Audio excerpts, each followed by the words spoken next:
Hi, this is Steve. Just want to do a quick tutorial on how to install indicators in NinjaTrader 8.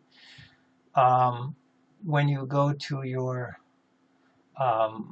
website to download the link, in this case we'll use this one, we're going to go download. And this is Windows 10, so it's going to put it down here. You should get a pop-up that says, do you trust this site, or something. Depends on the security settings that you have in Microsoft. In any event, mine is defaulted to go to my downloads folder. So there's the folder, or whatever indicator it is you download. In this case, we'll use the reversal bars. So from there, you will go to your Ninja, and you will say New. Go to Tools, go to Import, and then NinjaScript Add-on, and it will pull you to your files. In this case, you have to, if it doesn't default there, you'll have to go find whatever the folder is that you have it downloaded, in my case downloads, and you could either double click on it or single click and then hit open. I'm not going to do it because I already have it installed on my Ninja, but once you double click it, it's going to say, do you trust this site, or something to that effect, and say yes, and then it should come back and say congratulations, installed successfully. And then once that's done, you can rather create a new chart, or just go to the chart that you already have, which in this case I have one open, and you will be going to your indicators. There's the icon up here for indicators, or you can right click and go to indicators, or use the hotkey Control I. Regardless of how you get there, you get to your indicators. And I already have it installed, but in any event, these are all the indicators that you have available to you.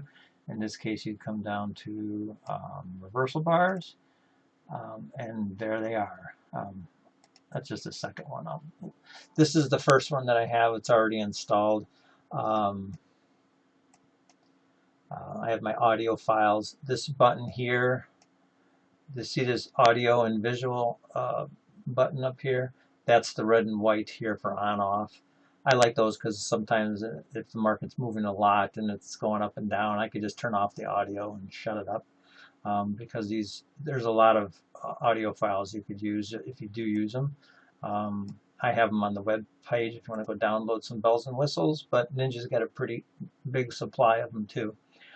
Chart, the entries is the reversal bars for the particular chart that you're on, and then B, C, D, and E are your higher time frames, whatever they're set for. And if you want to turn them off, let's say you'll turn off B, we can turn off D, we can turn on C. Let's shut these down a little bit. We'll leave B on, so we'll just leave A and B, have two. So you get your main chart, and I have this one. B is solid white, regardless if it's up or down. But again, you do what you wish and say OK. And there it is. And here's the audio buttons that I was talking about. If you want to turn it off, you could do that too. One last thing I should talk to you about is I like to have room over here, like a good inch. One, not just to see the numbers and the values, but I like to be able to right click and do things in here, when I'm using my chart trader. So but I do know the default screen comes very, very close to the edge. So if that's the case and you want to have a little bit more margin, you could just right click, right click and go to properties, and right margin right here. I have mine to 100. You can do whatever you want. Hit apply and you take a look at it if you don't like it. Get to 50, hit apply. If that's too tight, you can play around with it a little bit, but let's just use that. Oops. There. So in the event you don't see numbers, it could be because your right margin is a little too tight. Other than that, that's how to install your indicator. And then you'd have to install it on each chart that you want. Okay, thanks.